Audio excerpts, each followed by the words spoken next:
Fl-istess ġimgħa li One News xandar kummenti mill-aktar dispreġġattivi, diskriminatorji u xokkanti fil-konfront ta' nies ta' twemmin laburista mill-eks sindku nazzjonalista ta' Taslima Joanna Gonzi u mill-Kunsillier Julian Galea, il-Prim Ministru Lorenz Gonzi ħadd filgħodu indirizz attività politika propju f'Taslima stess.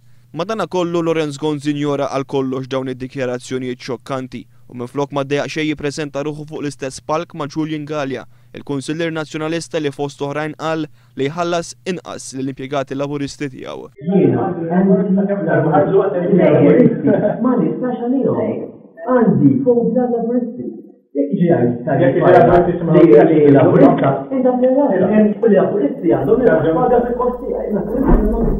Madankollu fuq Taslima għal Partit Nazzjonalista kollox u business as usual.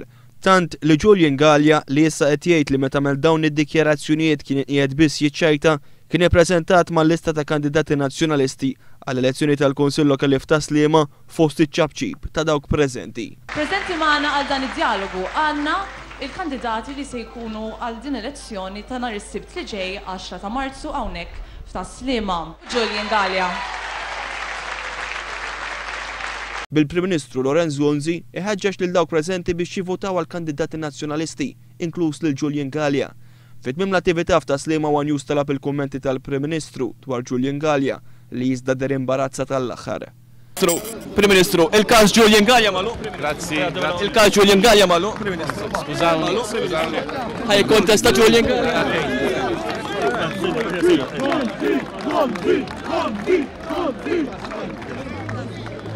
Il-ħadd filgħodu inqas minn jumej wara li kienu żvelati d-dikjarazzjonijiet diskriminatorji u xokkanti li jagħmel flaqa fil-Kunsill Lokali f'Taslima, Julian Galea ppreżenta ruħu taħt it-tinda mal-kandidati nazzjonalisti daqs li kieku qatt ma ġara xejn.